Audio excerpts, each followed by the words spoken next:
Hey, everybody, how are you on this evening? I'm so glad to be here with you. I'm so glad that we have this opportunity to share, with Carrie. I'm just really thankful for today. I'm thankful for this season. I'm thankful for you. And I am definitely thankful for the Early Childhood Educator Circle Time. I'm thankful for this community.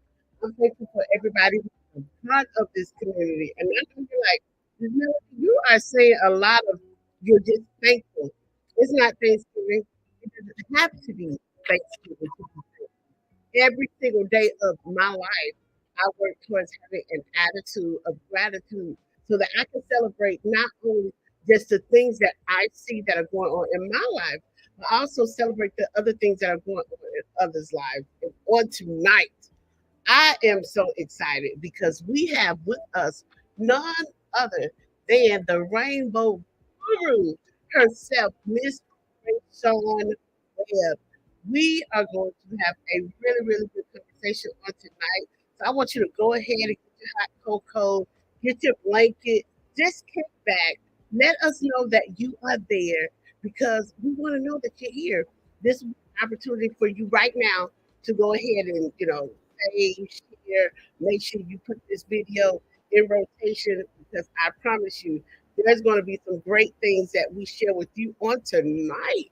But again, I just want you to come in and get the opportunity to ask questions, get to know Miss Brayshawn just a little bit better to see why I'm just smiling and just so excited and happy to have her here. So without further ado, everybody, welcome on up to the stage with me on this wonderful evening, Miss Reshaun Webb. Hello, hello. Hello. I'm at the Circle Time carpet. I know. It seems like it's been forever in the making. Hey, hey, Jay. Hey, Hey, girl. bestie. It seems like it's just been forever in the Yeah. making. I remember before we even get started, y'all, just a small little caveat. I remember seeing um, your information, your company come down my Facebook news feed before we met on Clubhouse. And Mm-hmm. then when I met you on Clubhouse, I'm like, is this that same lady? Is this the Rice lady? This Academy lady? And so then to just be like, oh my God, this is her. Oh, so yeah, you didn't know that. You didn't know that. I didn't. No, I did not. You didn't. If it had not been for, I'll say the pandemic, um, Mm-hmm. it turned into a plan. Demic Yeah. for many of us, we got to plan better Yeah. activities for ourselves, better activities for our businesses. Hello, hello, and just continue to move forward. So I Yeah. just always wanted to meet you, and Aw. then to have been able to work with you in different capacities, and now you're on. I know. This is so exciting. I'm so excited. Okay. So you know what? Before we get into anything, you know what we have to do. Because you're here, I have to sing to you, and then you can join me in singing to everybody else. Is that okay? That's fine. I'm here for it. All right, y'all. This is our Christmas rendition of "Hello to Miss Rashawn and You." All right, friends. Hands in your lap. Hands in your lap. Straight your shoulders. Let's go. Let's sing our song to Miss Rashawn because she is our special friend on tonight, and I'm so thankful to have you Aw. here. Hello, hello, hello, and how are you? I'm fine, and I hope that you are too. Hello, hello, hello, and how are you? I'm fine, and I hope that you are too. So I yeah, love that. Miss Rayshon is here, everybody. Miss Rayshon is Girl, you know how we do. We start clowning. Yes. When I say that it is a blessing to be around kindred sisters, around kindred brothers, those who you know, like, and trust, and that are also serving in this industry. As they Yeah. say, it don't get no better. It don't get no better. I'm here for it. I am Yes, ma'am. absolutely here for it. All right, y'all. Now, Miss Reshaun is here. We have a lot to talk about. We have a lot to unpack. You know that we have a word of the day. So, again, we're going to give you about 20 seconds to go ahead and page your friends. I said page. I said page. Go ahead and page your friends. Let them know that ECE Circle Time is on, and we have Miss Reshaun. Miss Reshaun, tell them they got 30 seconds. 30 You heard seconds. what she said, y'all. 30 seconds, not 31, 30. 30 seconds. So we will be right back, and we are going to go ahead and get started with our wonderful conversation on the day, y'all. We'll see you in a moment. Okay.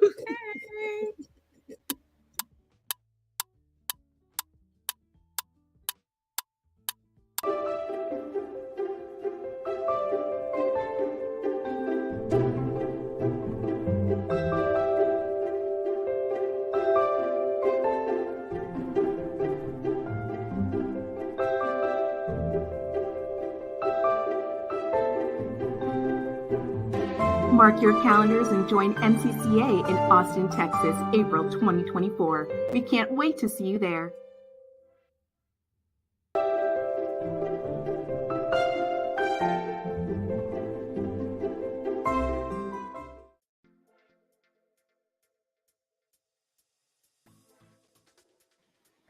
We are back. We are back, and we are back right on track. Welcome to the Early Childhood Educator Circle Time. I have with me on tonight my friend. I'm fangirling. I'm fangirling. I already told her she didn't know, but I had already peeped her out like about a year or so before I actually met her. And I was like, I really want to see what this lady is talking about. This lady looks Oh, like me, and she is up and she's speaking about early childhood education. She's passionate at different conferences, and lo and behold, she is here with us on tonight. So before I get to start telling all of her business and why I'm fangirling, I'm going to stop for just a moment to allow Miss Reshaun Webb to introduce herself. All right, oh. y'all, let's go.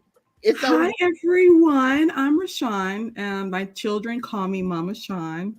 And I have been in early childhood since I was 16. I'm on this side of 40, even though I don't look it. Black don't crack.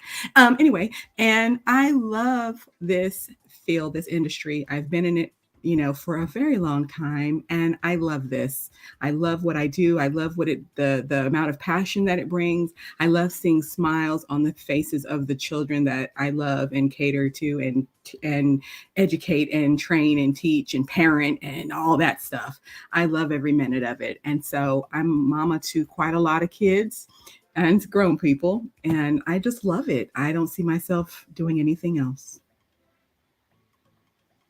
See, this is what I'm talking about. Somebody who just says that I have put my feet in the sand with Yeah. cement around it, and I'm not going anywhere.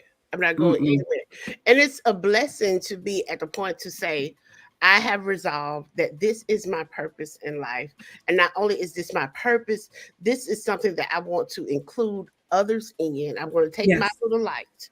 I'm going Yes. to shine my light. I'm going to take my light and light up other lights, because that doesn't take away from what you bring Mm-mm. and what Mm-mm. you have and the value of Mhm. each and every person. And so Right. I'm gonna tell everybody, well, Tell most of them. everybody knows, is that I am an acronym. I love acronyms. I love acronyms. I love acronyms. And so going back to when before I met you, well, I was like, oh my God, who is this woman? I want to meet her. Rice. Yeah. Rice caught me. It caught Yeah. me. It caught me. So before we get into deeper, tell everybody, what does rice mean? RICE stands for Rainbow Institute of Childcare Education. And this is how it came to be. Mm, My first center, my first location when I was in undergrad, was Rainbow Christian Academy. And rainbow signified a lot for me and straight biblical, nothing else.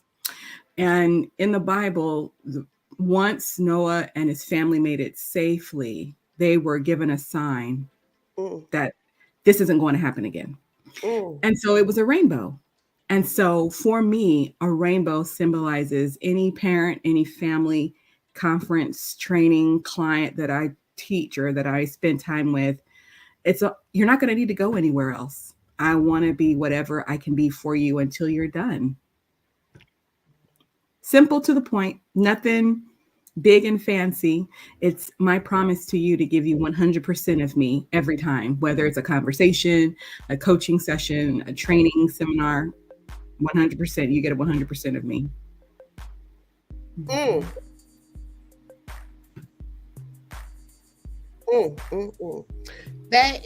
That's amazing. That's so selfless. Yeah. Selfless to say whatever it is, whatever I do, I want to give you 100%. So it's down to the part of, if I'm sweeping up after breakfast, I'm going to sweep up to the best of my ability, especially if I'm in a toddler classroom, because I know that toddlers like to put things in their mouths. I'm in the preschool classroom and I'm setting up the room or setting up the environment and I'm getting materials out. I'm going to make sure that I'm getting the best of the materials that I can. Yes. If I'm serving after schoolers, I'm going to make sure that I do my best to help them to transition from being in school having just a little bit more fun. Yeah. And it's not based on someone else. It's based on my moment with that person, just like me and you. My phone is down so that way me and you and everyone else can have this moment together. Everything else can wait. It'll be there when we're done. I had to learn that. And so I'm thankful and I'm blessed that, I haven't heard anything negative about anything that of course you make mistakes. Don't get me wrong. I'm nowhere near perfect, but when I'm with one-on-one, I haven't heard anything negative because I hear who I'm teaching or who I'm talking to. And so it's that moment of whatever you want to say, whatever you need to deal with, whatever we need to fix. Let's fix it right now. Let's fix it. Let's fix it today and keep going. So it's me and you in that moment and nothing else matters. Same for the families. Oh, see, now you in my business. Because our word for the day is inclusion. And that's where that really, really begins to take place, is that I make sure that you're there, being in the present moment. We have to let go of our fears. We have to let go of our regrets. We have to put a blueprint or a plan in action to work on. But while we're working, even as the word says, walk circumspectly. Right. Redeeming the time that while we're right here in this moment, it's everything I need to focus on to get you and or even myself to that next level. Absolutely. And again, I had to learn that, like a lot of trial and error, a lot. But when you get tired of bumping your head and always making the same mistakes, you decide to take a look at those mistakes and break them down. So that way you can be a better communicator, a better listener, a better friend, a better sister, a better owner, director, coach, a better trainer, if you would just stop and listen. You must have seen my reel from today. You must have seen it. I haven't, I promise. Listen, let me tell you, it's so much that even with having been a director, having worked in all aspects of this industry, that I also had to learn about accountability. As a leader, if it's not happening the way that you expect it, we have to take a look within. How am I including the people into this vision? How am I looking at the buy-in? Making sure that I don't despise them. Like, why are you paying these people to despise them? Like, if you get to the point to where you're so frustrated with staff or those who are around you, we need to really take a look at you. Absolutely. Are you articulating? Are you communicating everything that needs to happen. And if you are not communicating that, where's the blockage? Because as missionaries, sometimes, we're looking at the macro, but you have your people right here on the team that are not thinking at your thought level. And so you have to look at the micro of what can I do in order to help this person. So that's just a lot to unpack. It's a lot to unpack. Yeah. Where do you fit in the challenge that you're having? That, that's a lot to unpack. And I think as leaders, the accountability piece is amazing. It's great. It's wonderful. But we also have to, like you mentioned about the people that's just not connecting with you. Let them go.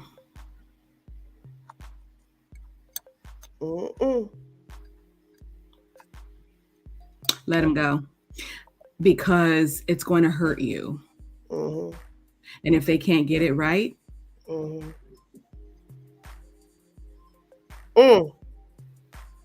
I had to learn that. And though people say, oh yeah, it's easy. No, because right now the market is not one of a hiring market. It's hard right now.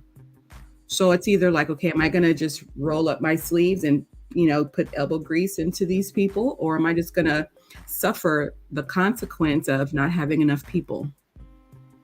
Oh, that's a whole thing to unpack. That's a whole, and a lot of people will be like, oh, we're fine. We're this, we're that. Okay. But that's not everyone's reality. But we're not going to talk about that because that's a pet peeve of mine. Putting the pressures of trending topics on people who can't even assimilate to these trending topics because they're just trying to pay bills the next time they come around. Oh, we could talk about that. But you didn't ask me here for that. And I want to be friendly. Listen. Oh, wow. I'm trying to be a lady because it just, when you go through 10 months of hell and chaos, you start to put things into perspective that it's like, I'm not even on your level. And not because I'm better than you, but because our demographic is different. Our neighbors are different. Who you deal with is different. The type of hiring that you do versus what I do is different. And sometimes they frown on you. But that's what I've got to do.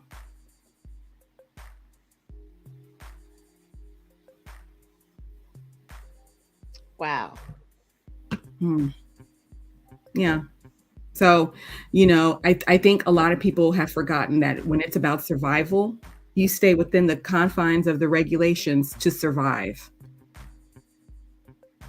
Not everybody has the same access, the same pool, the same resources, the same amount of money. Not saying that it's not there, but it's not reachable for everyone like they claim it is. But anyway, what were we here to talk about? This talking about the pot at the end of the rainbow. Yes.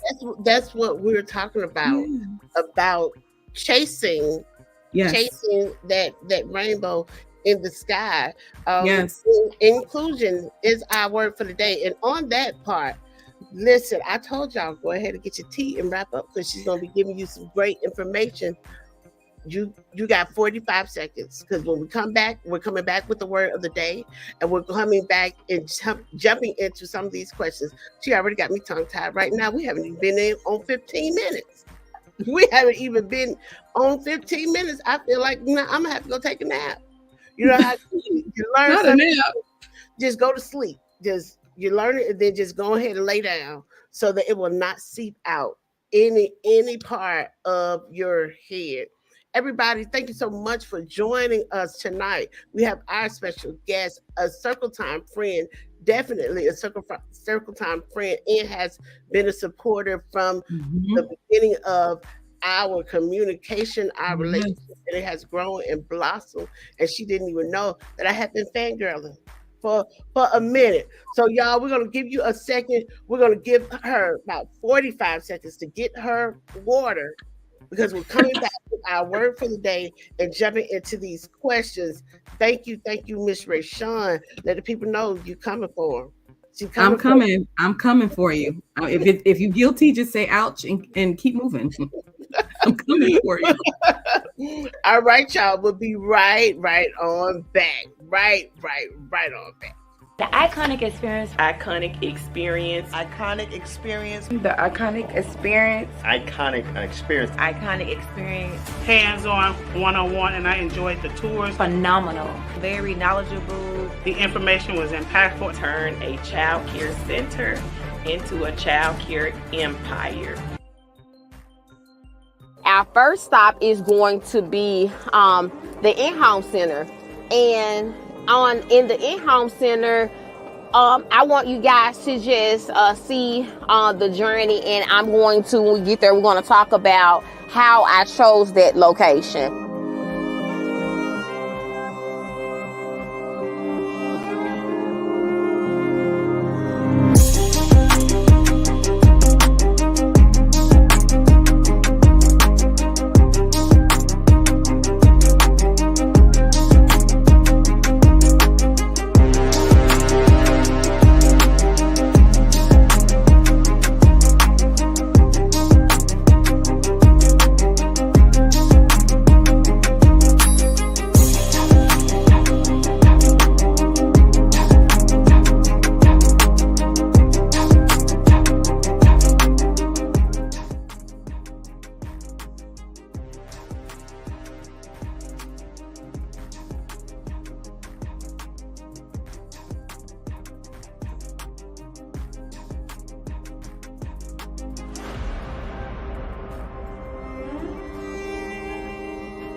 $1 million building.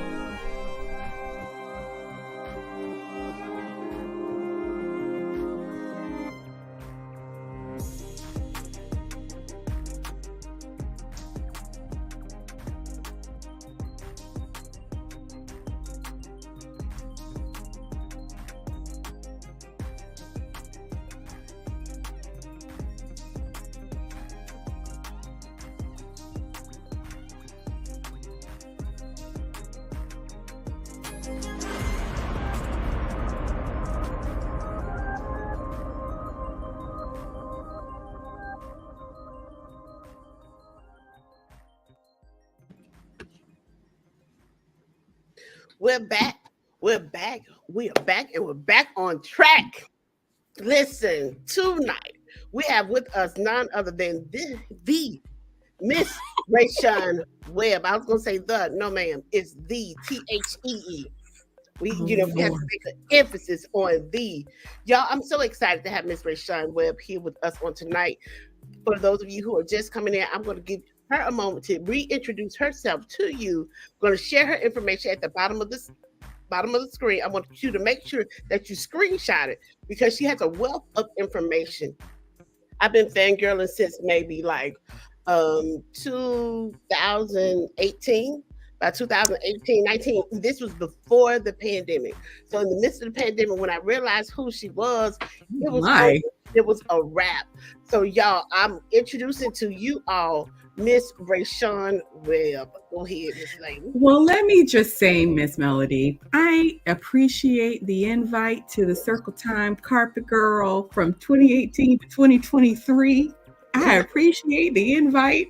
I've been watching other people, and I'll be like, I wonder when I'm gonna get my invite. I'm gonna sit here on the bus stop with my, you know how you sit on the bus stop and your legs go back and forth. You just been waiting, waiting for the bus to come. Wait.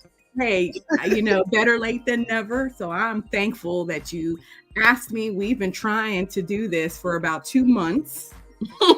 Yes, we have.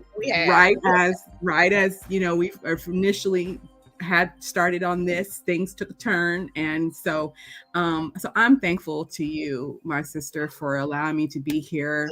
I'm Reshaun. I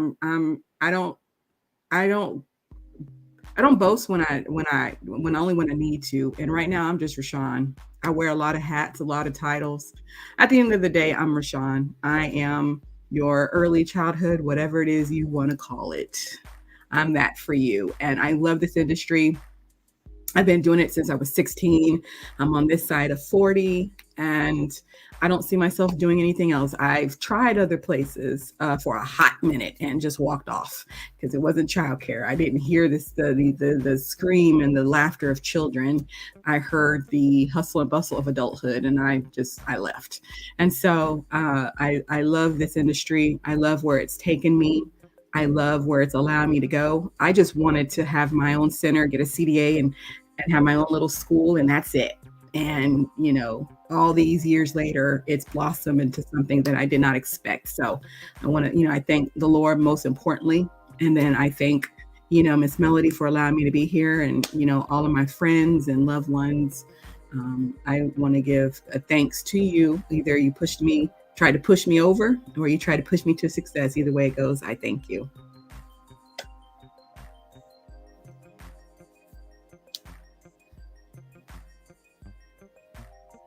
Okay, I was just like, oh my goodness, that's just so sweet.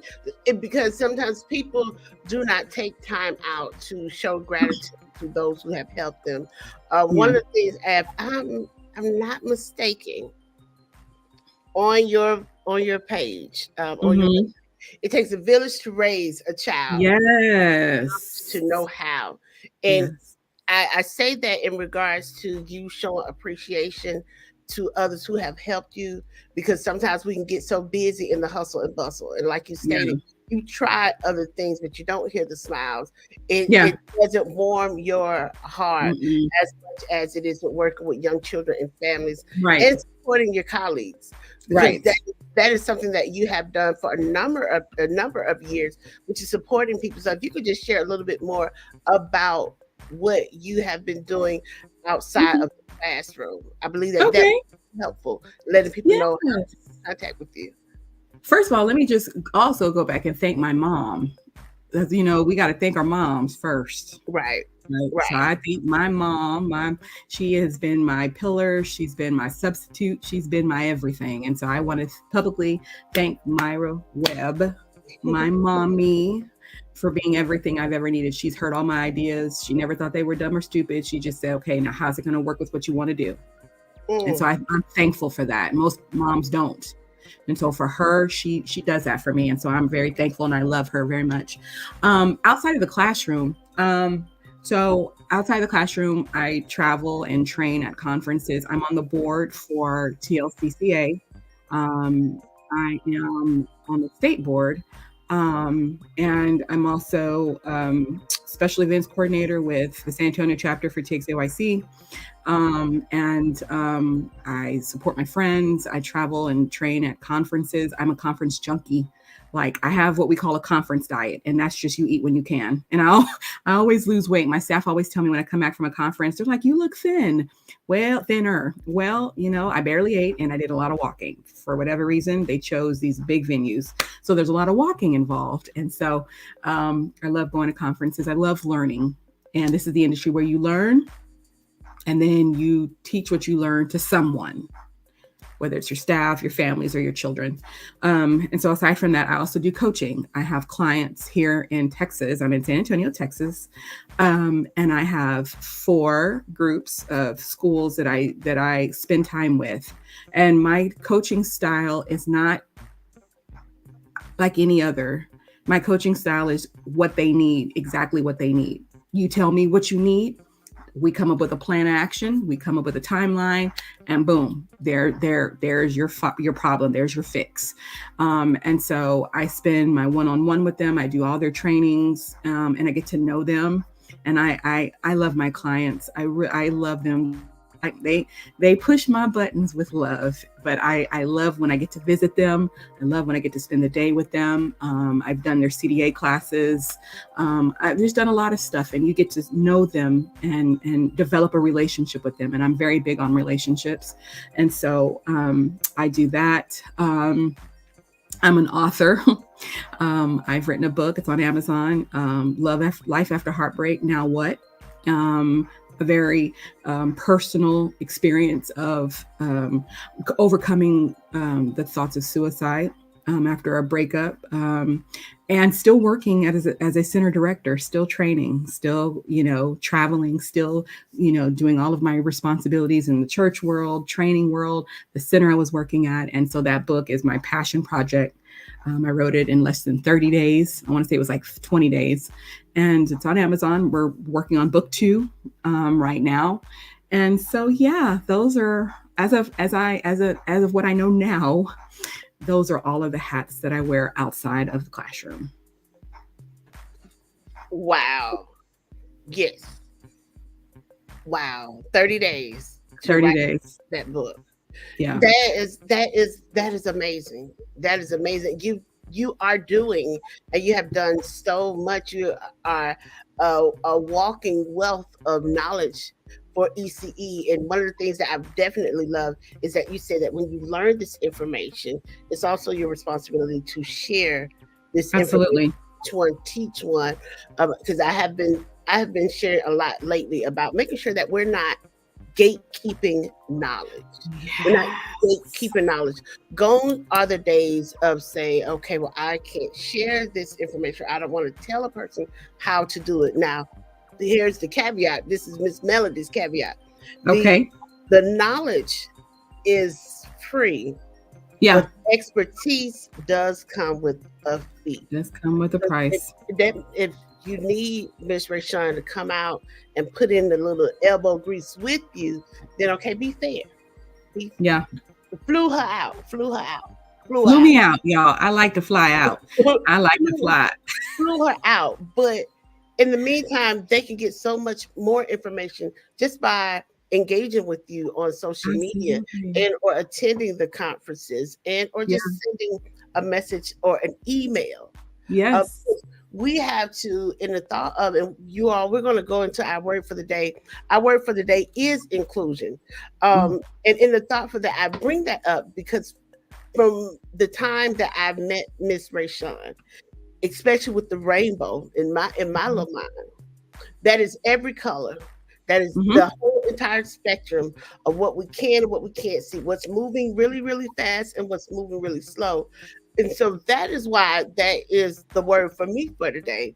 And I want us to continue to talk more about this conversation because in early childhood education and care, inclusion always needs to be at the forefront of services that we provide for children. Absolutely. For children. Yes, there are a lot of different other things that we can talk about, diversity, equity, and inclusion when it comes to the workforce. That is something that must be demonstrated, something that is needed. But when we're talking about in regards to ECE, we're looking at all ages of care. And that is something that you have done. So we're going to do our word. We're going to clap it, snap it, nod it. And for those of you, why did she say clap it, snap it, and nod? Well, as early childhood educators, we understand that everybody learns differently. Yes. Clap it, snap it, and nod is a way of inclusion. We take into account a kinesthetic learner, somebody who they got to be moving. We take into account the auditory learner, that one child that may hear it one time and they got it. And then we take into account the visual, the one who may see it. And so when you're looking at our classroom, you may see this word. And so our word that you're going to see is inclusion. I'm going to clap it and then you guys repeat after me. Inclusion. Let's clap it. Inclusion. Let's snap it. You got it. Inclusion. Inclusion. And let's nod it. Inclusion. Inclusion. And that is the act or state of including or of being included within a group or structure. And when I think about Rice, when I think about Rainbow Children learning, that's what I see. Knowing that, and y'all, I told you I'm gonna talk a little bit about her business. Knowing that your first center that you opened up was kind of like a drop-in. Mom, I know you may or may not need full-time care, but we're here. So we'll go into that Talk to us about that, because that's an option that not many people know that is valuable, which even still those families can in turn be long term. Right. Yeah. So originally my thought for the center for my school was a place where children can come and be children. Parents can, I wanted to have a play cafe, and play cafes are popping up and they're really, really popular. I had the owner of a play cafe business that I was following, and her and I were talking, and I really loved it. And I wanted to fuse the two together. And unfortunately, my disdain for Texas Rising Star has prohibited some of that. But the objective was a place where originally for parents to come, they do some work, get some snacks, and their children can just go play. They're going to get an early learning environment with toys and equipment at their level. And it's almost like a kid version of Main Event and Incredible Pizza, for those that are in Texas or know about Incredible Pizza. And, that was my original intent, because it was strictly about the children. It wasn't about the curriculum or the politics or the someone else defining quality. It wasn't about that. It was 100% about these children.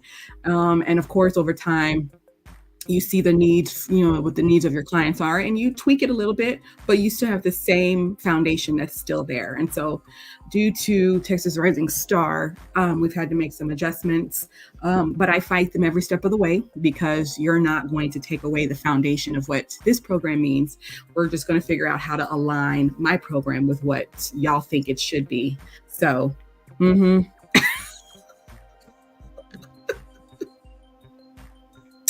yes. So, that's one of the things that when we have onboarding and we do our tours, that's the first thing I bring to a parent, is this is a place where a kid can be a kid. Chuck E. Cheese's, they took, some Chuck E. Cheese's away and brought them back and all that. And this is a place where a kid can be a kid, whatever that looks like to them, right? We've done a poor job, in my opinion, of putting these children in a box of what we think science tells us they should do and be. And without just giving them the necessary equipment or the toys or the activities, and just let them go. We've forgotten how to do that. And so I tweak stuff at my program all the time, because I'm like, I don't like this. I don't want to assimilate to anything that is political. So what do I do for these children right here? Because y'all can't tell me anything. Y'all have never worked in childcare.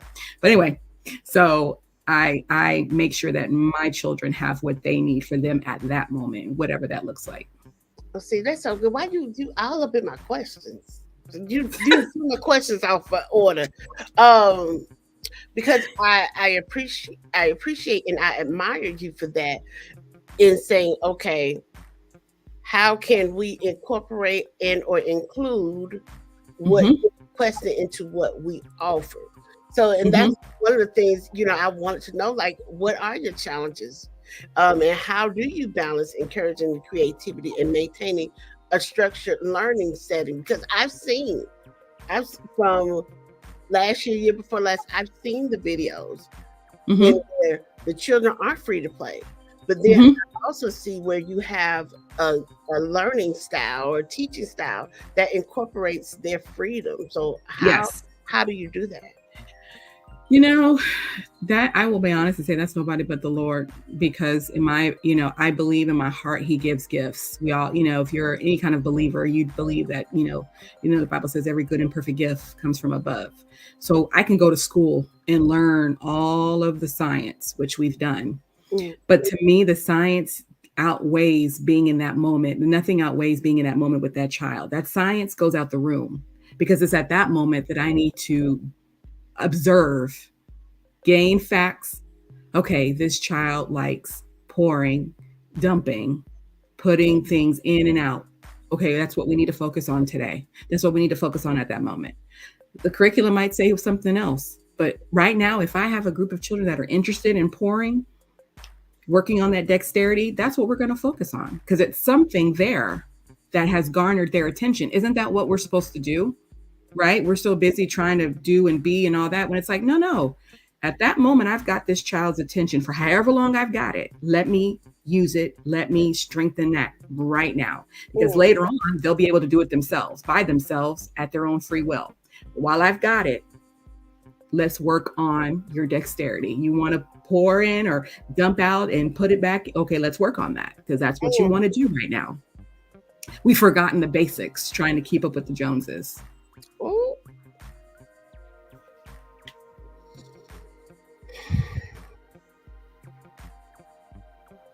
Well,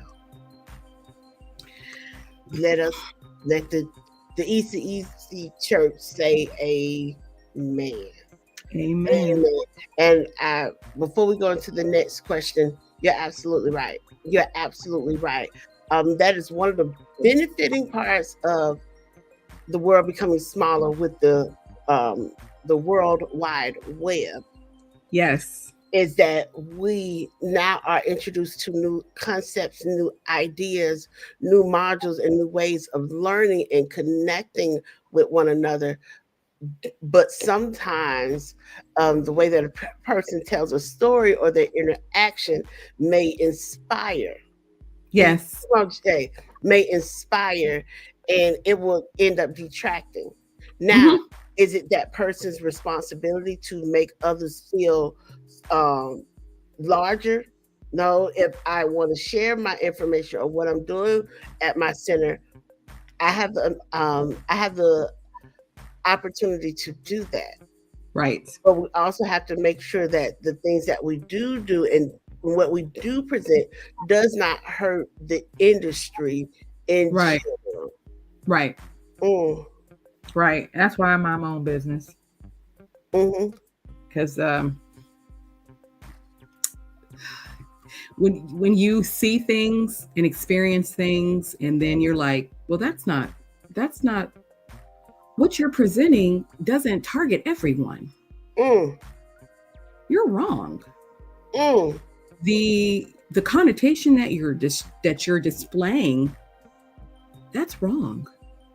So I keep a lot of comments to myself, because it would upset a lot of people, because I'm 100% for these children. Like, there is no question. Anyone who knows me know, oh, she will go up against parents for these children. And I have, because you've got little minds that don't know how to say, you're hurting me. They have a look on their face, but they cannot express the look. But I saw what they demonstrated. So I'm 100% for these children. And, there's just a lot of things that I observe, a lot of things I see and I witness, and I just have to sit back and say, oh Lord, we're in big trouble. Now this leads right into my next question. Let me stop the ticker from running so that everybody can see. With that in mind, like, what are typical challenges that early childhood educators currently encounter that you see? Because you sit in a unique experience. Not only do you have the educational accolades and experience to go into that, you are also teaching and speaking at conferences, and you have right there in your area programs that you are working with. And so no program is the same, but I know that there are modules across the country that we can say, okay, this program will fit into this category, that category, and or also with educators. So how can they overcome any hurdles to ensure that they're creating an optimal learning environment for children? That's a good question. So let's tackle, and you're going to have to leave the question up, because, my mind and my eyes, they don't go together most times. And so a typical challenge, I will say as a teacher, because again, we wear many hats, so it's nothing for me to jump into the classroom. A typical challenge is we have our way of educating the children and interacting with them, but the families don't do it the way we do, if any interaction at all. Whereas you've got the baby who is just yearning to be held, and you're like, I've got to do this. I'll be right with you. They don't understand that. Why? They're right here 24/7. So those are two situations right there that I have seen in the last 60 days. We've got an influx of babies, And so I've seen there's just been a lot of challenges is parents getting the parents on the same wavelength of the program they chose. Okay, let's also get back to our theme is top 10 things to consider. So you as a parent have to be on the same, if this is where I choose ABC, then that means what ABC, their rules or their regs or their pillars, I agree with them. So I'm going to follow suit because they have given me the knowledge to say this is going to be what is best for my child or my children. So there are times when we have to have those conversations with parents because it's like, well, no, you came on board with us and here's our protocol, here's our rules. So there are those challenges where the parents and the centers don't see eye to eye. We have to remind ourselves we're not the first teacher. We want to think we are, but we're not. We're not the first teacher. We're not the first educator for that child. So that's one of that in itself was 3 in 1 of the different challenges with parents. Staff, they have their own thoughts on what they should be paid, what that should be in their job duties, what they have rights to. And so again, when we onboard, we've got to have that same conversation. Can you adhere to X, Y, and Z? Do you agree with, do you believe with, because this is how we do things. And if this is not how you do things, there's the door, right? So, getting everyone on the same page as what the leader wants done is hard because everybody wants to be a chief, but don't nobody want to be an Indian. So, it's the hiring challenge that is a constant, to me, the last 60 days of research that I've had to do on the job, this is not a hiring market. This is an employee market because there's a bunch of them because there's jobs everywhere. We this and that and this and that. I can't find a job. There are jobs popping up every which way. But yet we, the employer, I can't find anybody. It's not our market. So that's a challenge. Like we talked about earlier, do I stick with the one that I've got and put every amount of muscle, or do I hope that someone will answer my job ad before we're out of compliance? So and for me, everything leads to everything else. If we do that and the state inspector walks in, then what happens? Do I just say, hey, give us the deficiency? Or are they gonna or are they gonna have grace? We still have to be open. Now, there's a lot. When I tell you, it's almost like when John was on the Isle of Patmos, he saw a whole bunch. When we were on our Isle Patmos with these children, I saw a whole bunch. Just me and those kids. I saw a whole bunch, and it's not set up for us to be successful. It's not, because the support is going other places. It's not coming to us. We support ourselves. There's more of a push for relationships and group this and join this group, right? Because we support ourselves. They're not going to do that. So we find a village. We set up this, we set up that, we set up this, so that way someone can feel like I'm not by myself in this industry. So that's another hurdle, is owners and directors feeling like they're alone. No one understands them, or if I tell them this thing, they're going to think horrible of me. Not realizing, oh girl, you are not by yourself, but what can we do to support you? So that way you can stop this train wreck. What can we do to support you? Because I was in that boat. And so there's just a lot of pride and arrogance and ego that comes with being in certain positions, but you forget you were once down here. Let's not forget that. People need to hear what you've got to say. People that are struggling, that are not at this level, they don't want to be. Help them. So there's a lot of challenges that people don't talk about. There's a lot of even internal challenges that people don't talk about, that's going to faulty them as a leader.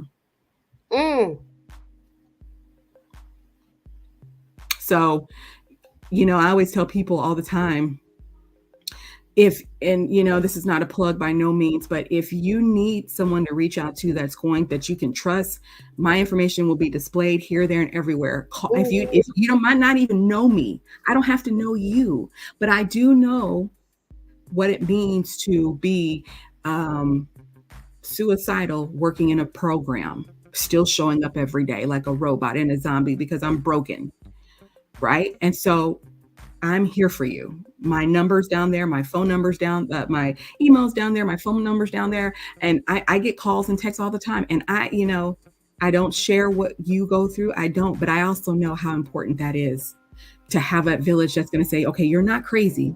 Let's see what we can do to get you off this train though. So that way you can still keep the integrity of your program going. Right.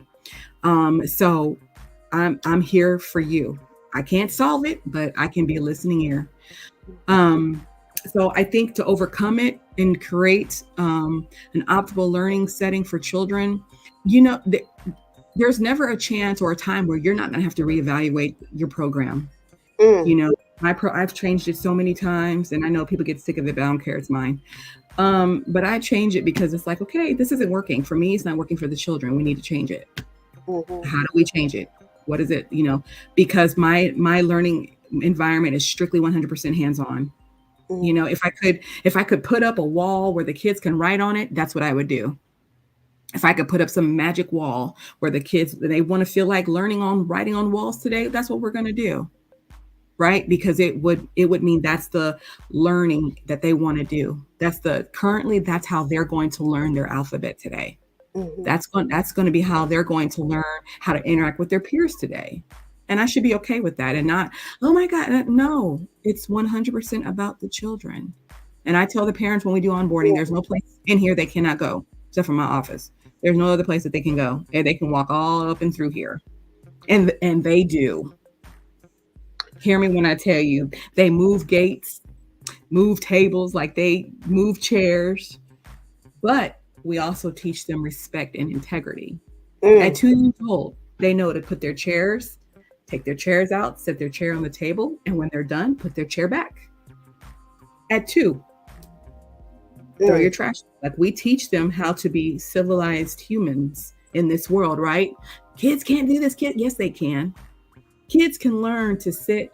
Kids can learn to be. They can learn those things. It's not in their nature to at that, but they can learn. So we teach them responsibility.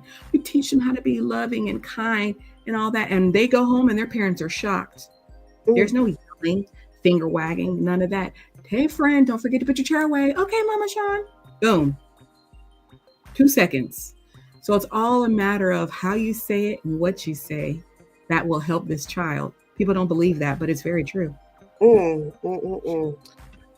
that is so good.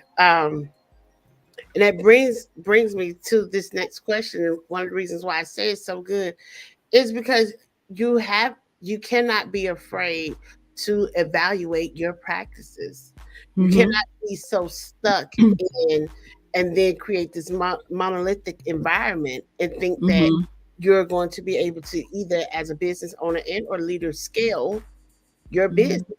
If it's not working for the children, it's not working. Right. What is wrong with, once a month putting into your budget $15 gallon of paint? Right. You tell our friends, this is the wall that we can draw on every month. Then that is, you begin to you're starting to teach them social studies and science. You say every month on the 20th, now we need to add a calendar to our circle time area or whatever. We're going to repaint this wall. So whatever we're doing, if you're turning it into evidence of learning, it can happen, but you have to not be willing to say, okay, this sucks, and get your feelings out of it. Like also with how you were sharing, which I admire, even with the book that you wrote, surviving those everyday day challenges in your personal life so that it doesn't inhibit what you have to do professionally. Mm-hmm. So it is a lot, but the first thing that we do have to also look at is within, as a professional, am I doing the best that I absolutely can do? And if I'm not doing my best, what's holding me back, and why can I pick up the phone and call Reshaun? Facts. And also don't feel like you're weak because you have to admit I'm not doing my best. And with the year we had, I went to lunch with a friend and she was like, girl, don't even trip about what you feel you're not doing. And I'm like, but I'm Reshaun. I'm supposed to know what to do, right? Leaders were supposed to know. And she's like, girl, sometimes you will, sometimes you won't. And guess what? It's okay. And that was at that moment that all of that I felt was choking me just slid down the wall like slime. Because I didn't have to be this. Back to that village that you stated. Correct. And so now it was at that moment that I was like, oh, so I started putting together a bunch of stuff. And next thing I know, I need this, I need that, this and that. And so next thing you know, we had a group of women who were like, we want to be in a collaboration. We want to feel like we're worthy and we're not by ourselves. Just from that one lunch that I had with her. And it now it's like I think we've got like 10 ladies in this Facebook chat, and we talk about everything, what bothers us, what ails us, who not to hire, because it keeps us knitted together. If we can't get it from up here, we have to create it ourselves. And you know what happens once you get a bunch of rowdy people together, they're gonna make some noise. You're in the midst of a baby coalition. Yes, ma'am. Yes, ma'am. Baby coalition. I recently, last month, had a conversation with some providers that are mainly in classrooms, and they were talking about unionizing and coalition. And one of the things that you pointed out earlier is that sometimes we won't get what we need from the top, so we have to create it from within ourselves. And in the midst of having these ideas and these opportunities, we have to make sure, back to our word, things are inclusive in the environment or within the group that we are presenting, so that you will not be ostracized, but also, or ostracized, so that we can get down to the core of it. Because if you feel in some way, there's also another person who's feeling that way too. Yeah. And I think too, just like, not to go culture here, but that's how our people survived. Right? We took a stand on things that weren't right. And you make enough noise, you're going to be heard. Yes. That's why we have protests and riots now. You make enough, you want it to be the right noise. But after a while, people, good trouble. People get fed up and tired. And, the right people will make the right decisions based on the collective. See, with that being said, now we know you 20 plus years. You've been doing this since I was born. But with your 20 plus years in ECE, what changes in childcare have you observed, and how do these impact your considerations for parents and for leaders? Man, when I started at 16, everything was done by hand. Everything. When I say everything, y'all, everything was done by paper and pen. And then graduating to carbon copy. Parent get one copy, you keep the other. And there weren't coaches.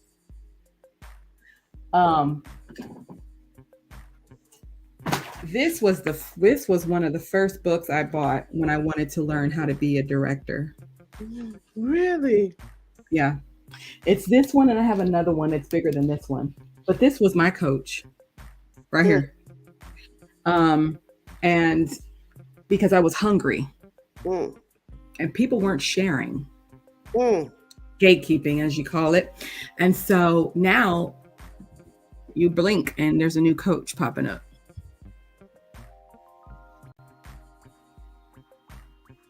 I had to remove myself from the stage for a second. Let me just remove myself. That was a moment of silence. Yes. And so that's a trend that I've seen that wasn't there 20 years ago. Hi, Marissa. And so I look at that and I look at how far we've come. You know, when I first started, we had parents that were invested, 100% invested in their child. From a standpoint of, you know, there were certain words that they did not want us saying to their children. And they would go and tell the director. And so now we had to rearrange our words and how we said things. And, you know, and at that time, the directors were not coaching us at all. And so we had to make our own choice in how we said things. At that time, you know, I'm here in San Antonio, Texas, and there was nothing for us to have a conference here in San Antonio. Nothing. It was a conference every month, every other month, every 2, 3, 4 months. And now, you know, you could see a tumbleweed go by. That's the last conference that was here. The tumbleweed just it's gone, baby. It's gone. It's gone. And so, but we have centers popping up and we have organizations popping up providing training for the centers, but the centers don't go to conferences, so they get tired of certain topics.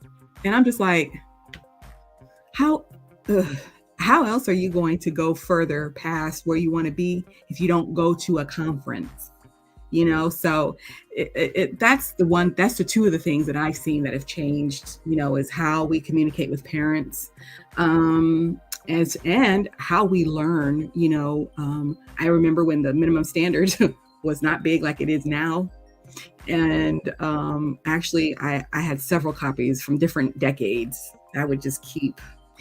But I've seen the industry change. It's become definitely more public and commercialized and more money driven, money hungry driven. And, you know, I'm thankful for those friends that I have who are sticking to what do the children need. I'm thankful for them. I really am. But those are the two big ones that I've seen. And even like TLCCA, we're having our conference in March in Kalahari, and I'm letting our groups here know it's an hour, maybe an hour and a half. I give them that because UT traffic, going through UT Austin traffic is bleh. But it's an hour and a half away. You don't have to go very far, and plus it's a resort. Why wouldn't you want a break? So to change the minds and the mindset of the people here. That's why I tell people I get all my meals, my meats, my veggies. I don't get them here. I go elsewhere and get them. Because I know what my city was at one time. And the people who were there with me when it was popping, they act like they forgot. Hold anyway, on. Marissa wants to know, what's the conference again? TLCCA. It's a 2-day conference at Kalahari. Marissa, when we were at Kalahari for TXAYC, we're going back for TLCCA. We have a leadership session on Fridays, and then on Saturdays, it's leadership and teachers on Saturday.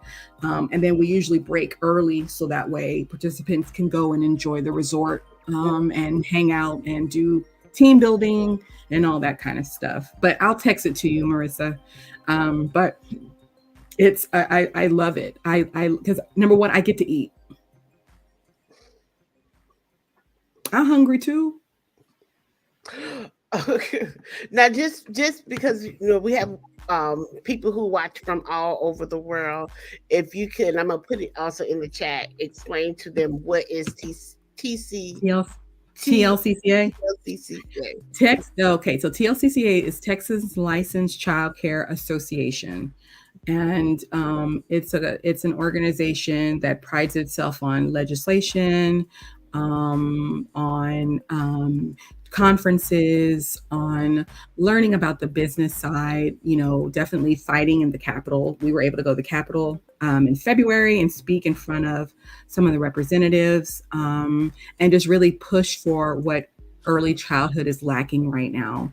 And I love going. I love being a part. I told our current president, when they were like, why do you want to be on? I said, I love being in the room where things happen.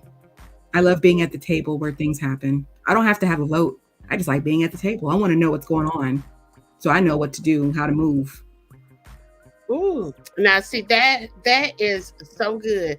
That is so good, because they say if you're not at the table, more than likely you're on the menu. Oh, I like that one. That's what they say. I like that one. That's what they say. Okay. That's what they say. Now, y'all, this has been an impactful conversation, a reflective conversation for me, something that I definitely needed thus far. And so when we come back, Ms. Reshaun is just going to give us 10 things to consider when choosing a child care center. And I want to encourage those of you, parents, early childhood educators, we all really need to take in this information and look at it. At some point, we have to begin to have a collective voice. Yes. No matter which group or which organization or which people you choose, because I'm with Reshaun too.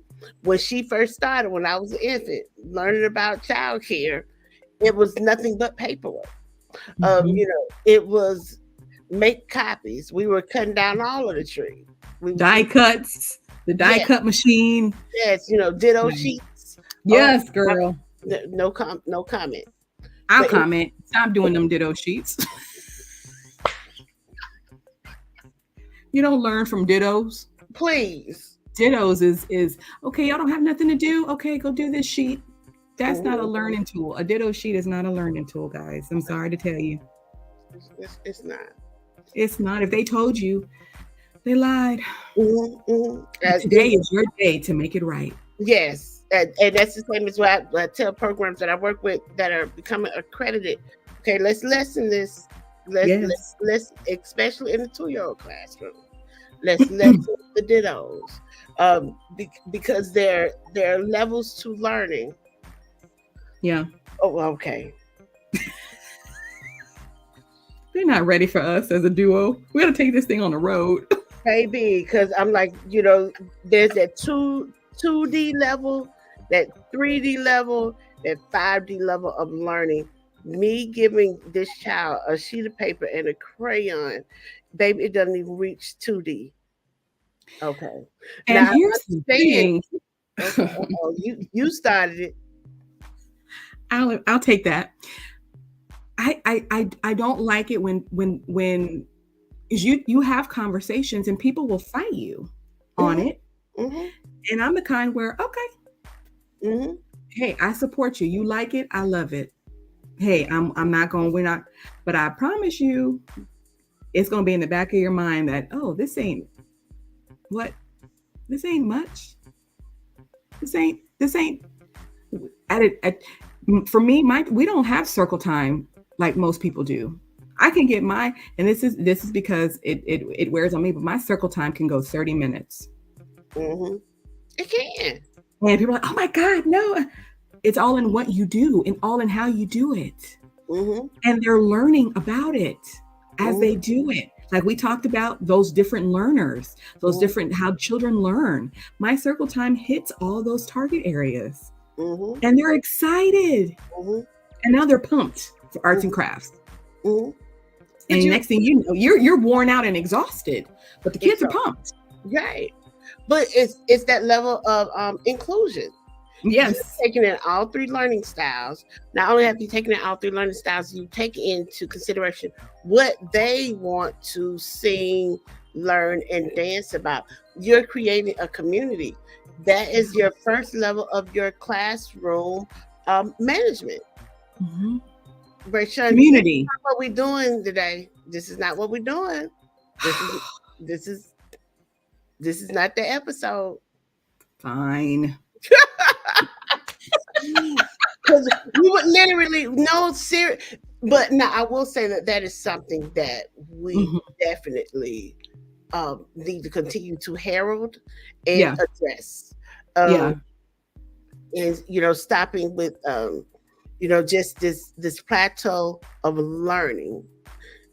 As I tell people, you're going to be at the center. It doesn't close at 6:00. So whether or not you do the art activity at 11 a.m. or you do the art activity at 4, the building is still going to be open until 6. You know what, your children, they don't like you, because after nap, you get them up, you give them a snack, y'all go outside, and then I come to the classroom, you got the shelf turned to the wow. You already closing down for the day. Closing down for the day. And you still got 3.5 hours. Here's the thing. I worked for a corporate center, and I remember getting in trouble for being 15 minutes off schedule. So the bigger question is, what did that create, and what are you creating? Are you creating a little robot, or are you shaping young minds? Because like you said, it doesn't matter when the project gets done. Now we have to have schedules and routines. Nowhere does the standard say, verbatim, you've got to follow, you've got it. But if my kid does not feel like making frogs right now, I'm not about to force them to make frogs, because you finna cite me for my tone. You finna cite me because it looks like I have no group control. So when you start talking about this level of quality care, that's a pressure that we should not have, which is why I think accreditation should not be made mandatory, because the pressure that you bring and the politics you bring with it, that ain't what we signed up for when we decided to open a program that was for children. If I wanted to do that, I'd create a lab. But this is not this. So it's so we have to figure out how to balance that. That is a fine line. And I'm I'm gonna cross it because it's for my children's sake. I'll cross that line. That's fine. That's fine. I'll take that. But you can't say that my children aren't happy and they didn't learn. That's right. And I meet so many providers, and Marissa and I think we've had that conversation before. I meet so many providers and so many owners and so many directors that feel like I do. And after a while, people gonna start talking. Yeah, okay. This our platform, so we can yes, it is. Look, say it. That is one of the reasons why we don't push just one particular national accreditation organization. The one that's the most known, that's been around the longest, even though it's like 2 or 3 years longer. I grew up in that, meaning that, as an early childhood educator, I spent a lot of my Head Start days and a lot of years learning those standards. Yeah. And so a lot of my thought processes come from that particular accreditation body. However, when we're looking at the level of quality that we're wanting to help bird programs to, we have to look at which organization best suits the needs of that program without detracting what the own vision and thought process is. There are accreditation organizations that got plenty of money that goes, because they sit at the tables, they've been around. They were there with the with civil rights, not under the guise of accreditation, but under the coalition aspect, under how do we support, under how do we provide an entry-level credential. Those 50 years, those people who were at the table, that's different compared to where we are right now and what we need. So when we're talking about levels of quality, we have to really take into consideration, what does quality mean to the individual? Right. And if we're wanting to impress upon a certain level of quality, what are we providing to the business owner? Knowing that 93% of the childcare industry is supported by small business owners, what are we doing to help them? This is not the show that. God, dog, we keep pushing these boundaries. We just. But you're absolutely 100% right. And I had a conversation with the CEO of a workforce, and I blatantly told them, I said, y'all knew this was coming and y'all set us up for failure. The problem is y'all aren't in the trenches. Y'all need to come out here. And this is when you should come, right as we transition into lunch. From outside, hand washing to lunch. Y'all have no idea what goes on in these programs, but this is what y'all want to do. This is the pressure and the. I've had people say, Mr. Sean, we're not doing X, Y, and Z. I said, don't do it. If you don't have to, don't, because you want to keep the integrity of your business and your foundation. Do that. If you don't have to, do that, because it makes it hard and it makes enemies. And at the end of the day, it's about the kids. Just in that layer of sentence paragraph I just mentioned, it had nothing to do with the kids. Because that's what's out there and it's supposed to be. So yeah, up here, we have got to have it together down here. Because that ain't. We have to. It's a great deal of politicking. Yes, ma'am. It's a great deal. I said it, you know. I paid StreamYard to say this. Yeah, I'm sure you pay them on time. So yes, go right ahead. They took it right on out with no problem. Faithful. We do have to, again, 93% of the childcare industry is based on the labor of small business owners. Yeah. We do have to look at who are we including, who are we bringing to the table. Even for the small business owner, even if you have 3 to 10 programs, unless you're reaching over that FMLA, unless you're reaching over to those financial metrics, you're still going to be a small business owner. Right. Now, how do we make sure that those of us who are in the business for the profits and the ability to be able to make money does not take away the integrity of what this industry needs to provide? Yes, ma'am. Okay. All right, y'all. And we're going to be back in about 35 seconds. Miss Reshaun is going to give us some more tools, tips to the trade, which is top 10 things that needs to be considered when choosing a program. And I want to say, for those of you who are looking to become a part of this industry, begin to tour different childcare facilities too. All right, let me stop right there. We'll be right back. Miss Reshaun, tell them hold on to the seats. We're coming right back. Hold on to your seats. We're coming right back. God, we'll be right back. You got enough to go get you some water. That's it.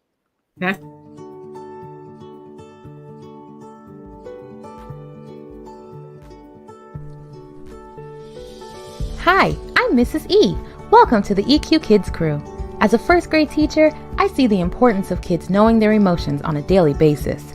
Children can be very emotional and have a strong emotional response to things they see, hear, or do, and they might not know what to do with those big feelings.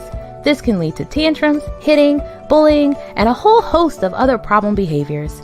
That's why it's important for adults to have a good understanding of their child's emotional needs and how to help them respond in healthy and safe ways.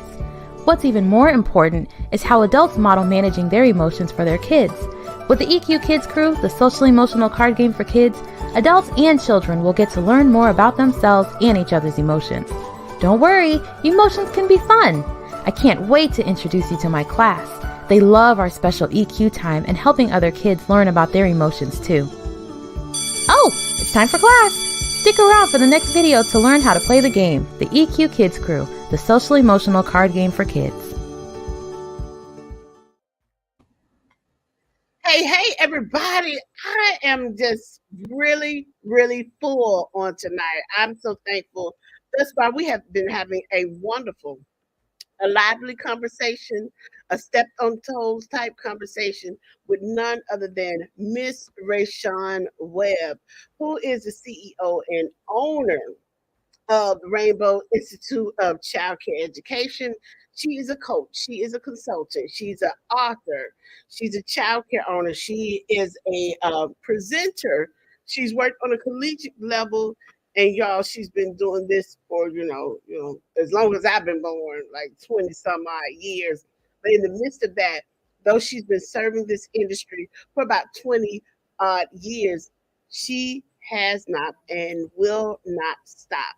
And so on tonight, as we've been having this conversation about inclusion, about how we serve and how we show up as early childhood educators, she's going to be coming back and sharing with us 10 things to consider when choosing a child care center.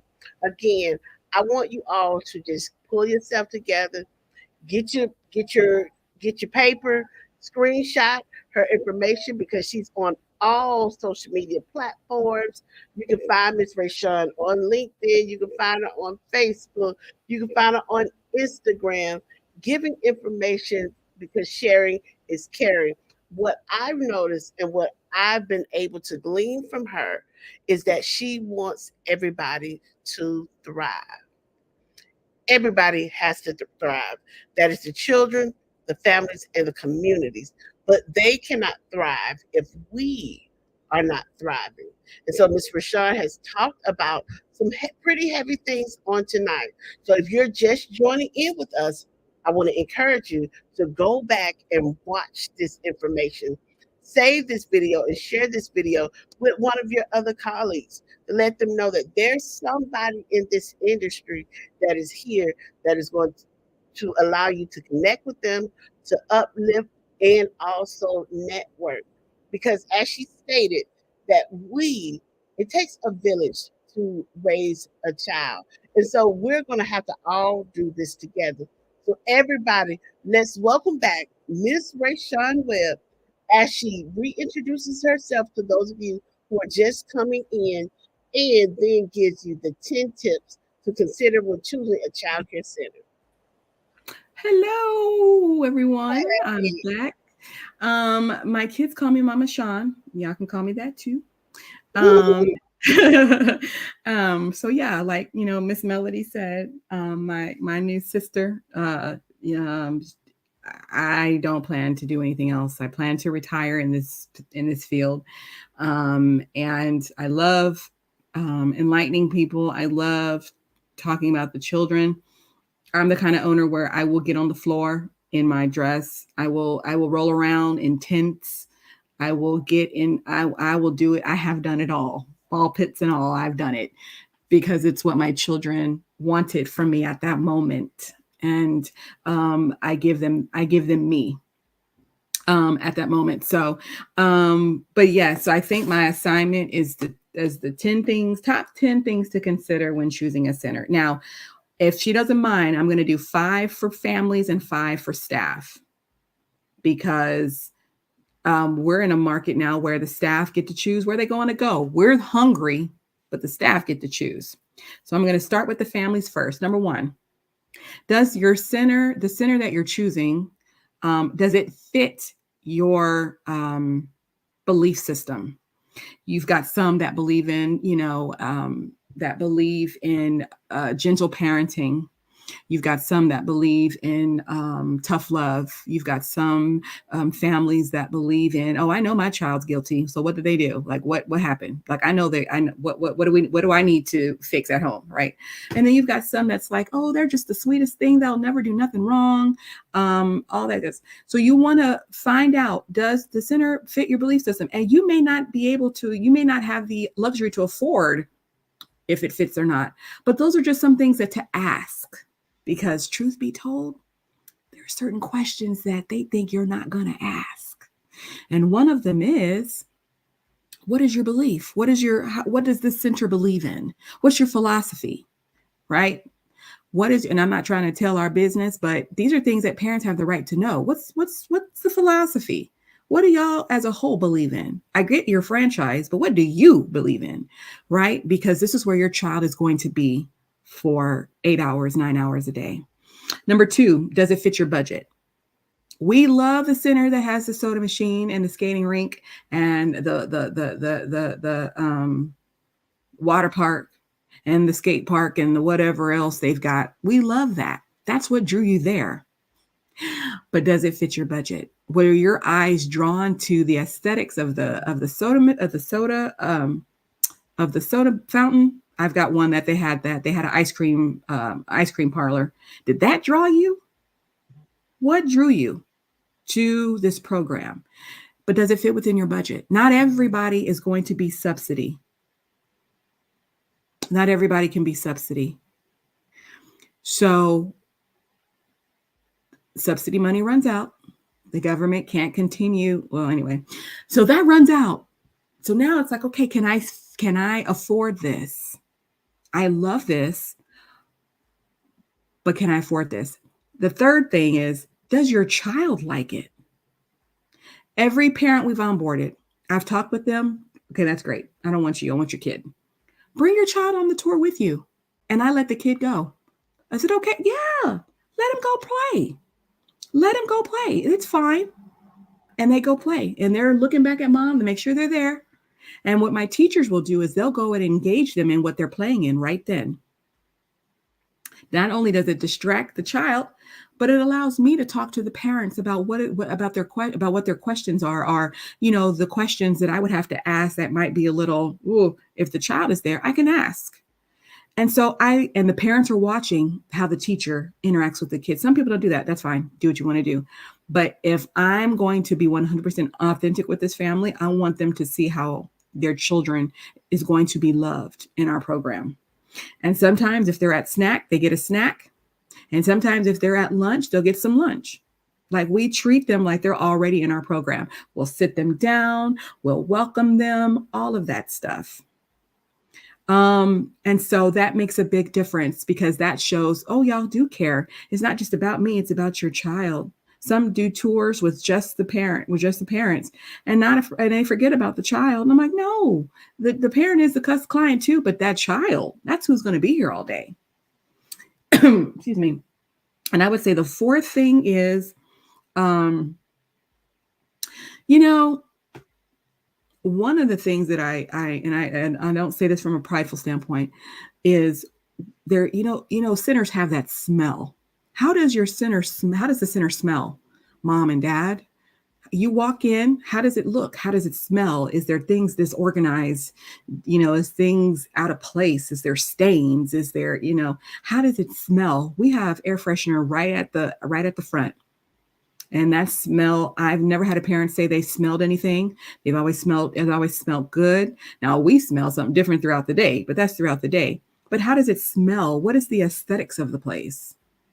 Sometimes because we get busy, my center is very small. So it is nothing for parents to walk in and it's like, oh my God, it's chaos. Well, no, this is every day. Y'all just don't see what happens. But the smell, is it clean? Is it organized? When the parents walk in, do they have to walk over something or you have to step over something? And I would say the fifth thing would be when you were greeted, if you were greeted, how were you greeted? Hospitality. When I walk in, I've been called bougie and persnickety and a bunch of stuff. But when I walk into a place, I don't expect to be ignored. But I get ignored. And I put this up here because when I go back to my business, we harp on when a parent walks in, greet them. When a child walks in with the parent, I usually greet the child first, then I greet the parent. Then it's, how was your day? How was your night? Are they okay? Do they need anything? And if I see mom mom, are you good? If I call all my parents by their first names. My staff will call them by Miss So-and-so or whatever, but I call them by their first name. And I say, hey, are you okay? Do you need something? Are you good? Right? Because I want to make sure that the families walking in my door feel safe. So when you, a parent, walked into the door, how did you feel? Did you feel like you were a burden? Did you feel like you were, you caught them at a bad time and they really don't want to deal with you? Like, that matters, because I'm not going to say that that's how you're going to be treated every time, but that's going to be your first impression. Your first impression is the lasting impression. Now, that was your first impression. That don't mean that that will be the last thing that was your first impression of them. But if you enroll, that doesn't necessarily mean that that's the impression that they're always going to give you. Right. So it's like, you got to give people a chance if you're that kind of person. For staff, the number one thing is, when you walk in, is this a place that you want to work? Number one, as a first thing first, hey, as an employee, do I really want to work here? Let's be honest. People show up to interviews because we hear it all the time from our owner friends and director friends. Man, we scheduled an interview. They just didn't show up. God, I hate when they do that. Do I really want to work here? Do you really want to work here? And my second question is, if here, why here? If so, why? Why? Right? I worked at Bath and Body Works for 2 Christmas seasons. Loved it. And I love Bath and Body Works. So it was easy. It was right around the corner. I worked at one around the corner, and I worked at one of the malls. And that's because Bath and Body Works ruled my life. My money went to Bath and Body Works. So that's how I knew I wanted to. And then I got to experience how to encourage men to buy fragrances they knew nothing about. Right? So when you walk into this business, why do you want to work here? Is it because you heard it was cool and hip? Is it because you saw that they had great reviews? Is it because you like their philosophy? Why do you want to work there? The third thing would be, if they offer me a job, am I willing to do the job? I've had staff fight me. Oh, that's not a part of my job. That's not on my job description. That's not a part of my job. When it's like, as a collective, that is a part of your job. But because everyone is so sensitive, everyone is so selfish, we have to break down. No, it is not your job to hold the door open for little Johnny and his family, but that is common courtesy. Selfish. So we have to look at, can I do this job? When they give me all my onboarding and all that, and they may say, you might have to take out the trash, even though taking out the trash might not be in my job description. I'm not just going to let this trash linger here. I'm going to be a team player and take it out. So am I willing to do the job? Number 4, as simple as this sounds, you'd be surprised. Can I get along with others? Right? We're in the most friendliest business, friendliest profession in the world. Can I get along with others? I've been told all my life, you act just like a child. And now that I'm grown, I work with kids. Duh. I'm not going to act like a kid. I'm not going to act like an adult all the time.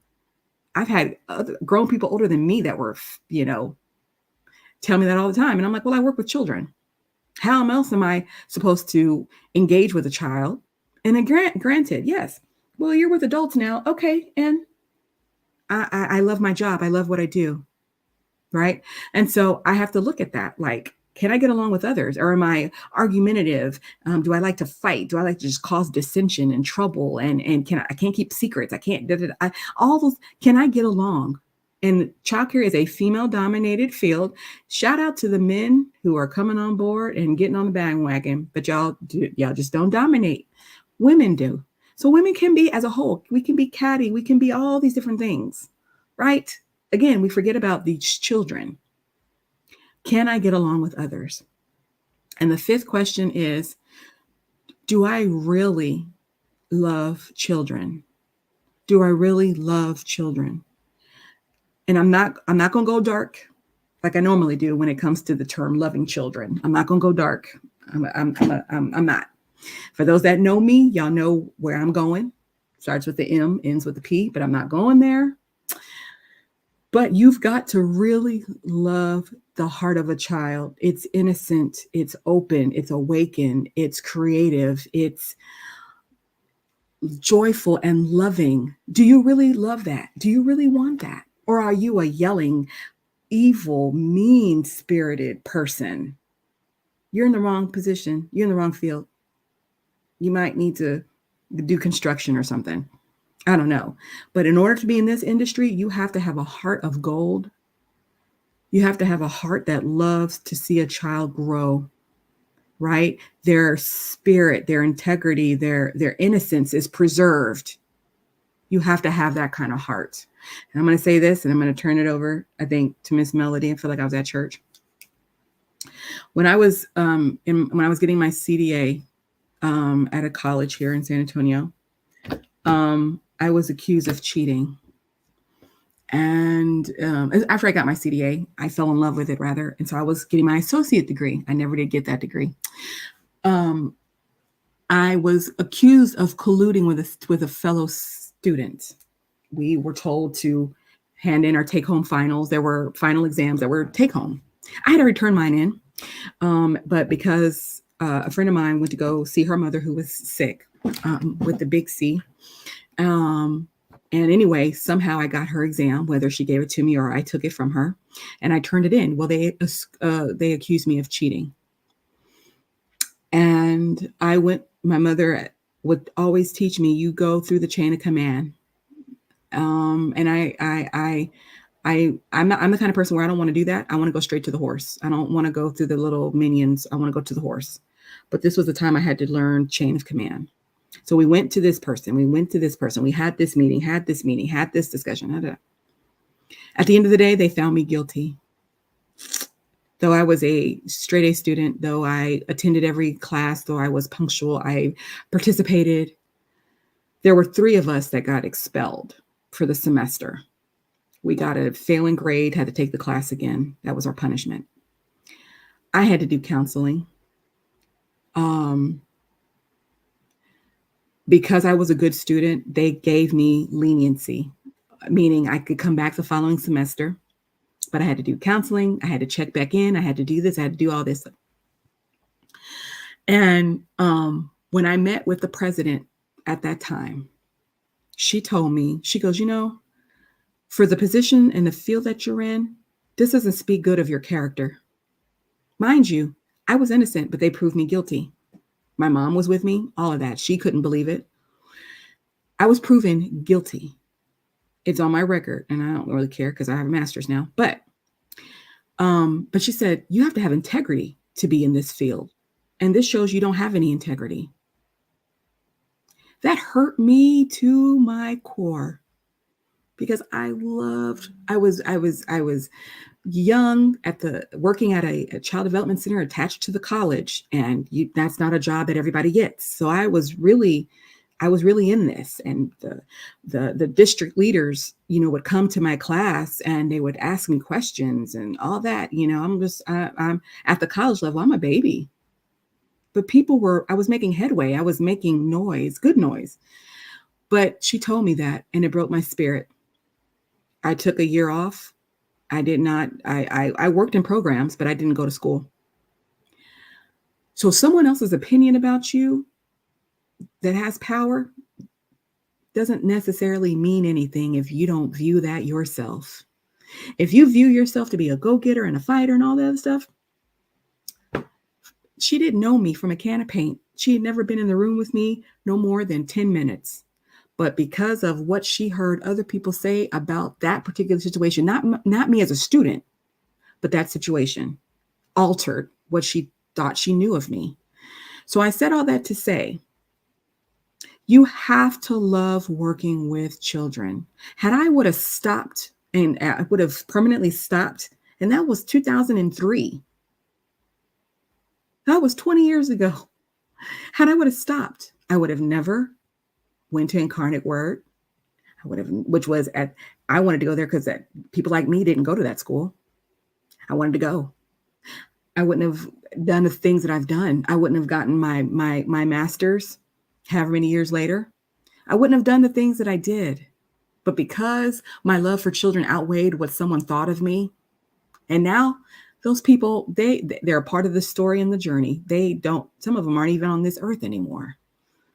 But I had just a few boulders to overcome at a young age in early childhood, right? And as a young student in early childhood, left the high school part behind. Now I'm in the big world. I loved children that I went and overcame all of that and then some and continue to overcome because I love what I do. You've got to love what you do. You want to work in that program, you've got to love what you do. Let them talk about you. Let them hate you. Let them I got stories for days. I have been blessed to have a 20 plus year in working in different programs. People I used to work for, I'm friends with now.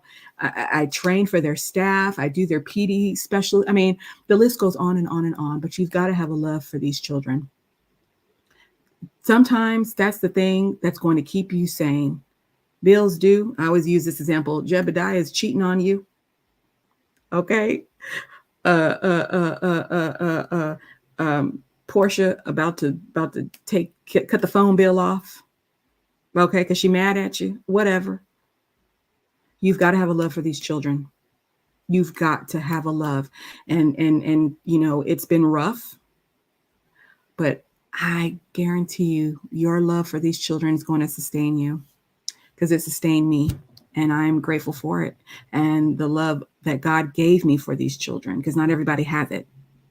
Not everybody has it.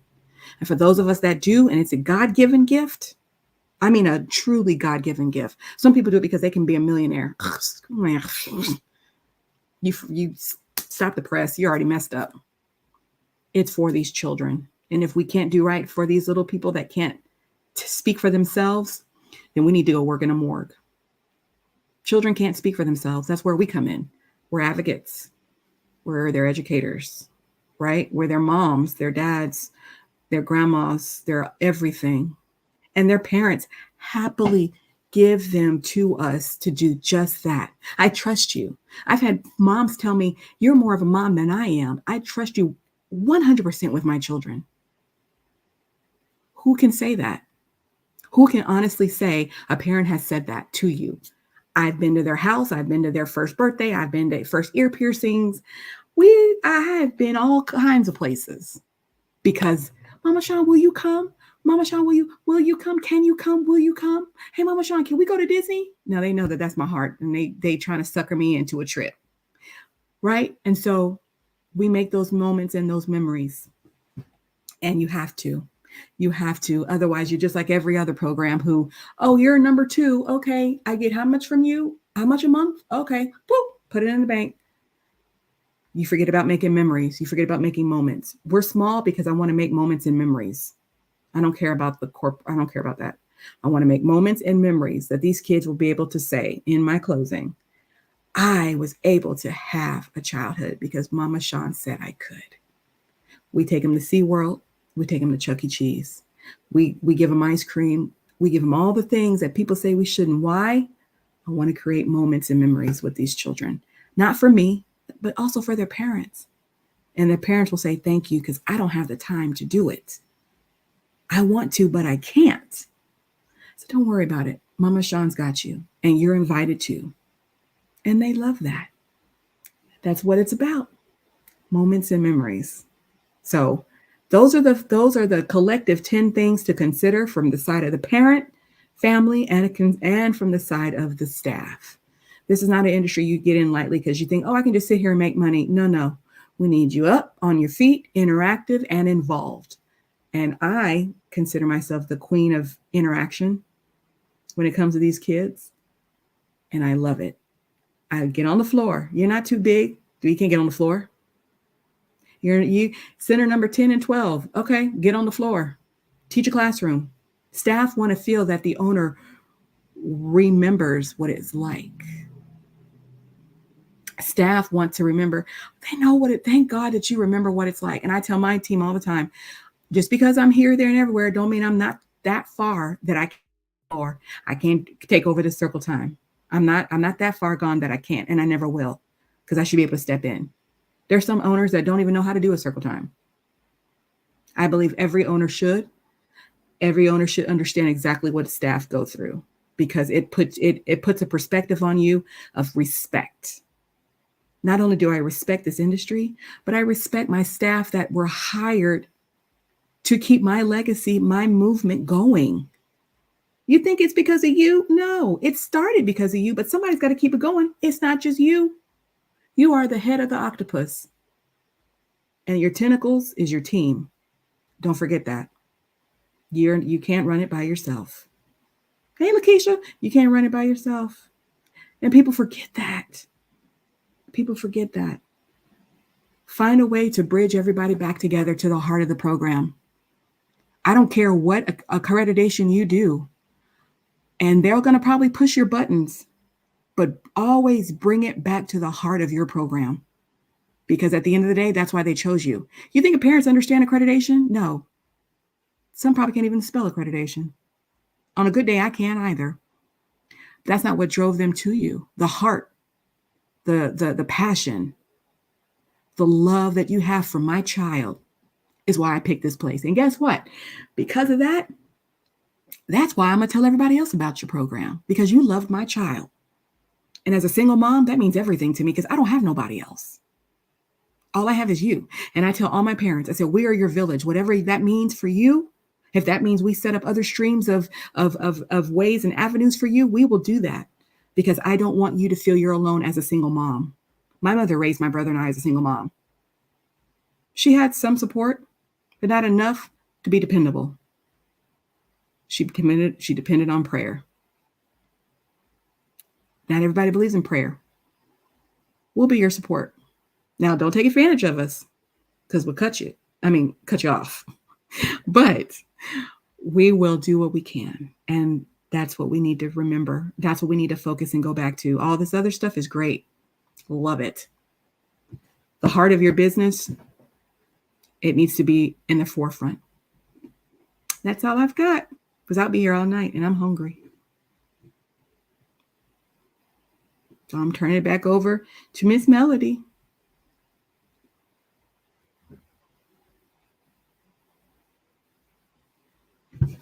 This has been so enlightening, just so much taken from your time here with us. Thank you. You're welcome. Just thank you. Just thank you. Thank you for agreeing to come. Thank you for being patient. Thank you for even being willing to come on here tonight. Just thank you. Thank you for your past 20 plus years. Thank you for being an author. Thank you for being transparent. Thank you. Thank you for being willing to share your faith. Thank you. Thank you. Probably don't receive enough thank yous. But from colleague to colleague, thank you. I honor you and I appreciate you. And we don't take this time that we spent with you tonight for granted. And I know that this will not be your last time, but I hope not. To say thank you. Thank you. Thank you. I mean, yeah, thank you, Miss Larissa, for clapping. Thank you, Miss Lakeisha, for clapping. Thank you for everybody who has been coming in, leaving comments, who's been leaving reactions. Tonight has just been a wonderful, wonderful night. You know, not only have we talked about the 10 things that we should be looking at when choosing a center. I know that Reshaun's heart is just there because she also included from the family and from the staff. One of the things that you said earlier is that we're not just in an abundance of a hiring market, but we do need to make sure that whoever comes on the team, or if we're coming onto the team, that it is a place that we want to be so that we can show up and be our best selves. I'm taking so much away from our conversation on tonight when I say that I am full.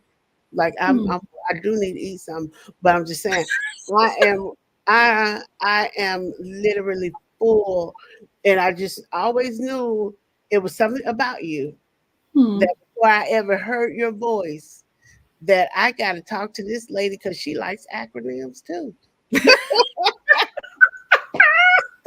And it's funny because my assistant director, she'll put RCS on everything. Really?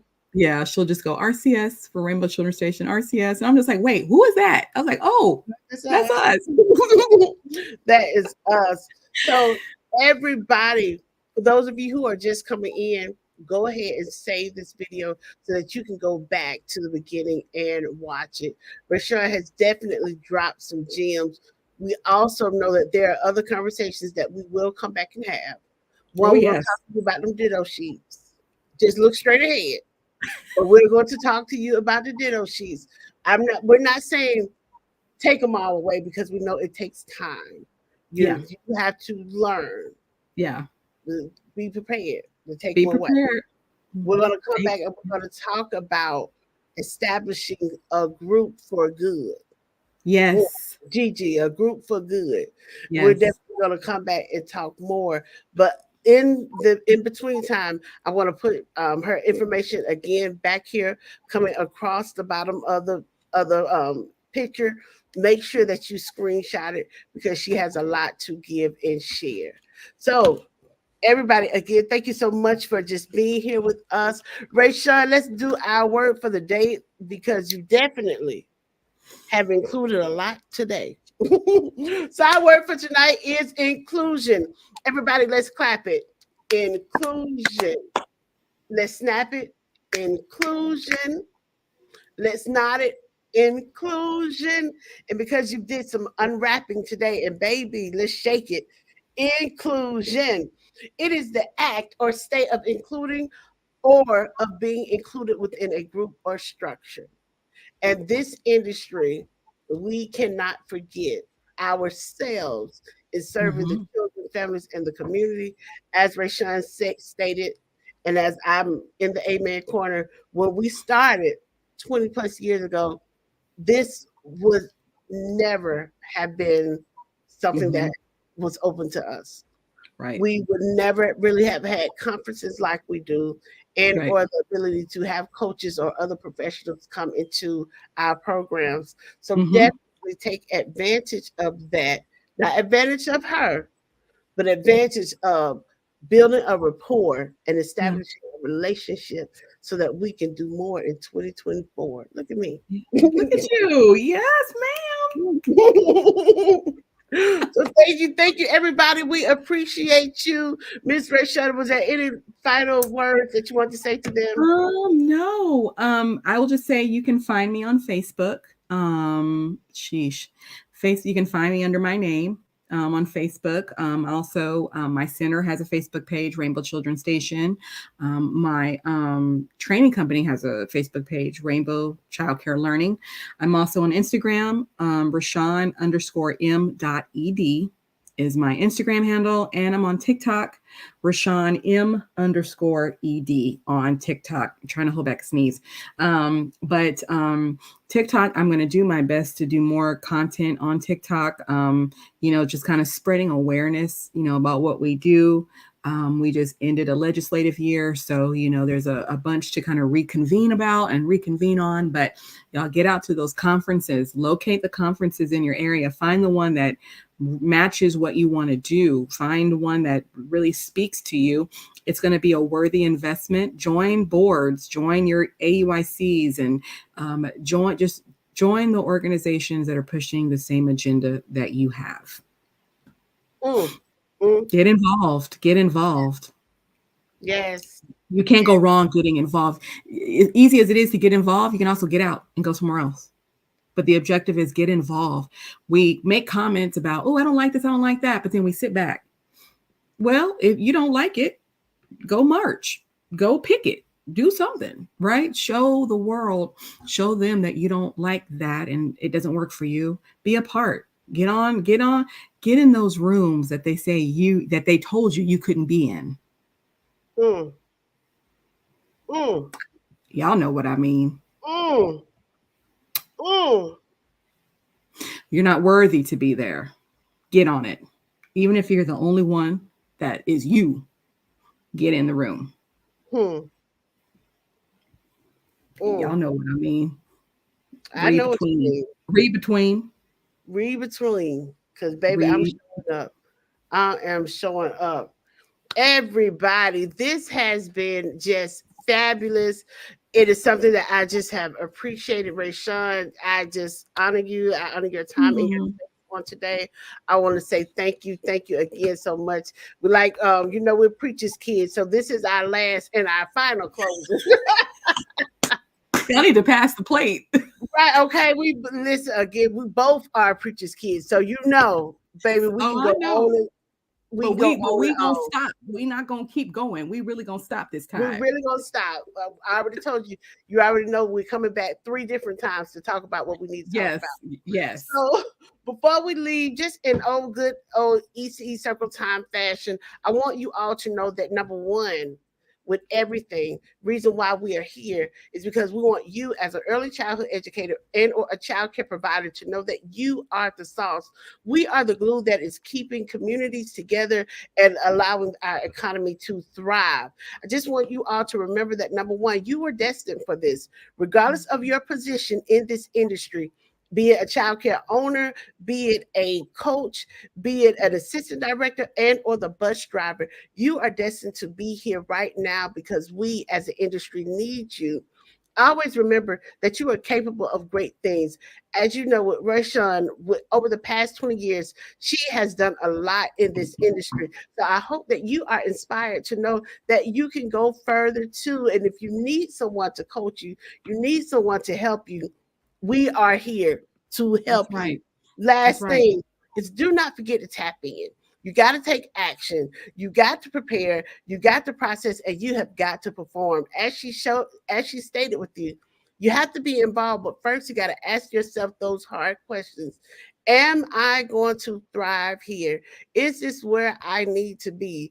Do I feel comfortable?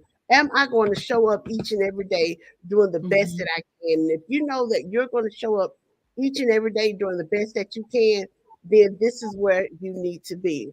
Now, y'all, I'm thankful that you all have been here. And so we're getting ready to go. But I want you to know that this goodbye is not a goodbye forever. It is a hello to what is to come, a hello to what you should and shall be. Thank you so much for spending time with us. Thank you so much, Miss Ray Sean. We're gonna go ahead and sing them on out. You ready? Oh, Are you ready? girl. Okay, Okay. I'm Well, ready. I sing them all out. You just rock with me. Okay, I can do that. You gonna rock with me? All I can right, do that. everybody. Thank you for rocking with us. Share this video, like this video, save this video. Let people know that Miss Ray Sean is here to support you, and so is Miss Melody too. So hello, hello, hello, and how are you? I'm fine, and I hope that you are too. Hello, hello, hello, and how are you? I'm fine, I'm fine, and I hope that you are too. You got this, everybody, and we got you. Talk to you later. Bye.